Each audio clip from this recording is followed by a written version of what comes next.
Salam sehat, kembali di pembelajaran elektronika. Hari ini kita masih belajar teori dasar listrik. Topik yang kedua yaitu tentang arus listrik. Di topik yang pertama kita telah belajar teori atom.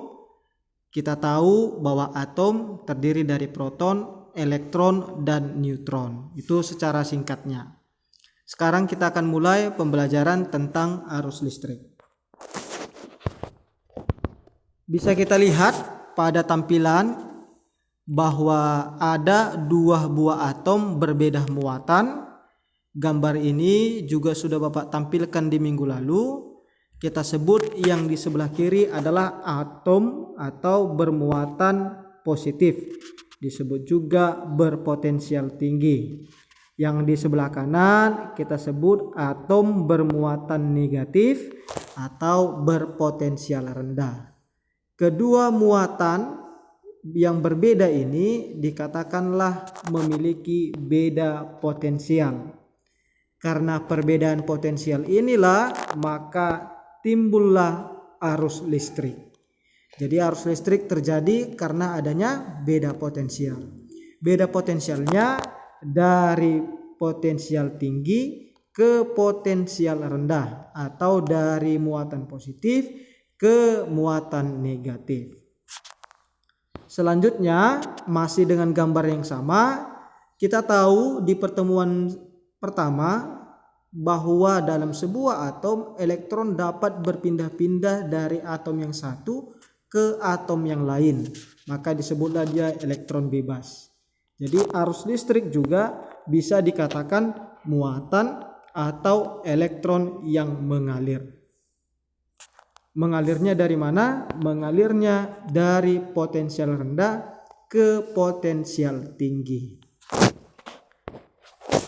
Selanjutnya, Bapak ada tampilkan dua buah rangkaian yang sama. Ada rangkaian yang pertama yang di atas dan rangkaian kedua ada di bawah. Rangkaian pertama yang di atas Bapak mau kasih tunjuk arah pergerakan arus listrik. Mengalir dari potensial tinggi ke potensial rendah. Kalau di tampilan handphone kita atau di tampilan layar, dia bergerak dari kiri ke kanan. Ini kiri kanannya jangan jadi patokan anakku ya, ini tergantung dari mana susunan baterainya. Tapi kebetulan di tampilan kita arahnya dari kiri menuju ke kanan. Yang perlu diingat adalah dari positif ke negatif, itu arah arus listrik. Gambar yang di bawah, rangkaian yang di bawah, Bapak kasih tunjuk arah pergerakan elektron dari negatif menuju positif. Kebetulan di tampilan layar kita dari kanan menuju kiri. Jadi dua rangkaian ini memberitahukan yang pertama arah arus listrik dari positif ke negatif, yang kedua arah pergerakan elektron dari negatif ke positif. Inilah kira-kira gambaran pergerakan arus dan pergerakan elektron. Selanjutnya yang mau kita bahas adalah tentang kuat arus listrik. Masih dengan rangkaian yang sama, tapi kali ini arah pergerakan arus dan arah pergerakan elektron Bapak buat menjadi satu dalam satu penghantar.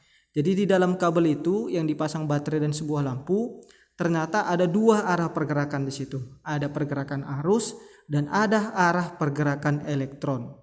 Jumlah muatannya yang mengalir pada penghantar itu sangat banyak, namun bisa dihitung.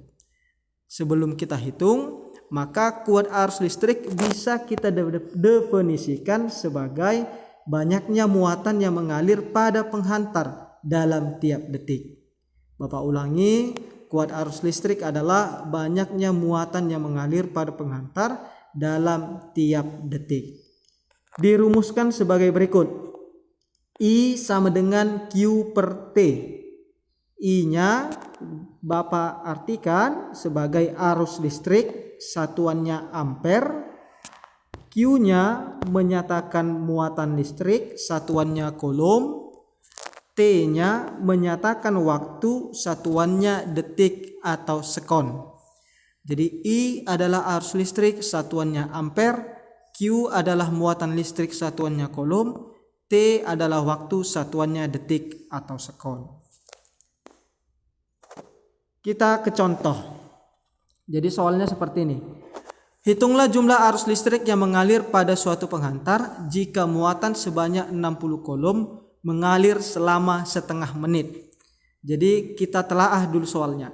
Hitunglah jumlah arus. Berarti sudah bisa di dalam pikiran kita, berarti aruslah yang mau kita cari. Muatan sebanyak 60 coulomb, berarti ada muatan, ada angkanya. Berarti muatan diketahui jumlahnya. Mengalir selama setengah menit berarti menyatakan waktu. Jadi kalau kita ingin mengerjakan soal, yang pertama kita lakukan adalah harus kita identifikasi bahasa soalnya. Jadi langkah-langkah tadi kita buat sebagai berikut. Pertama kita tulis diketahui. Apa yang diketahui? Yang pertama muatan atau Q sebesar 60 coulomb. Selanjutnya yang diketahui adalah waktu atau T selama setengah menit. Ingat ya nak, tadi di rumusnya Bapak buat bahwa satuan waktu adalah detik. Maka 1 menit 60 detik. Maka setengah menit, setengah dikali 60 sama dengan 30 detik. Yang ditanya adalah arusnya atau I. Kenapa arus yang ditanya? Karena lihat soalnya tadi, hitunglah jumlah arus, maka sudah pasti yang ditanya adalah arusnya. Kita selesaikan.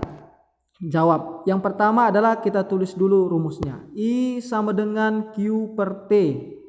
Lalu kita masukkan masing-masing sesuai dengan yang diketahui di soal. I sama dengan Q-nya tadi 60, T-nya 30. Maka I sama dengan 60 dibagi 30. Hasilnya I sama dengan 2 ampere.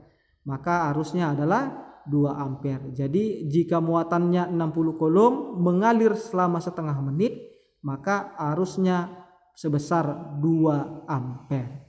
Itu contoh soalnya. Selanjutnya nakku, apapun yang ditanya di dalam soal yang berkaitan dengan arus, muatan dan waktu, rumusnya tetap sama. I sama dengan Q per T. Walaupun dalam penggunaannya, misal yang mau ditanya muatannya, ada yang membuat Q sama dengan I dikali T.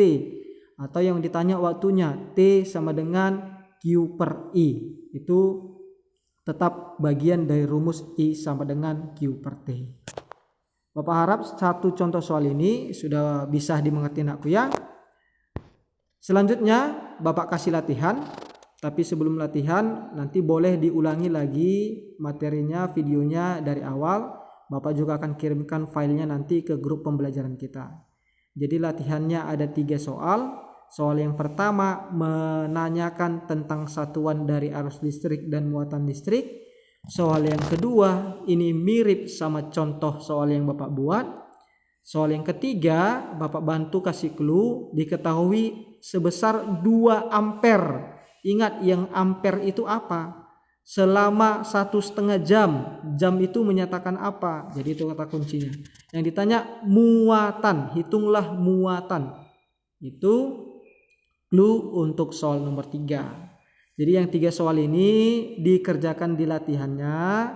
Latihannya ditulis di selembar kertas nakku ya. Boleh kertas buku biasa, boleh pakai kertas double folio. Yang paling penting jangan lupa tulis nama dan kelas. Karena di tugas yang sebelumnya banyak temanmu yang lupa menuliskan nama dan lupa menuliskan kelasnya juga. Jadi sampai di sini dulu pembelajaran kita hari ini. Kita akan sambung di pertemuan ketiga di topik yang baru. Bapak harap pembelajaran hari ini bisa mudah dimengerti dan mudah dipahami. Tetap sehat, tetap semangat, tetap jaga kesehatan.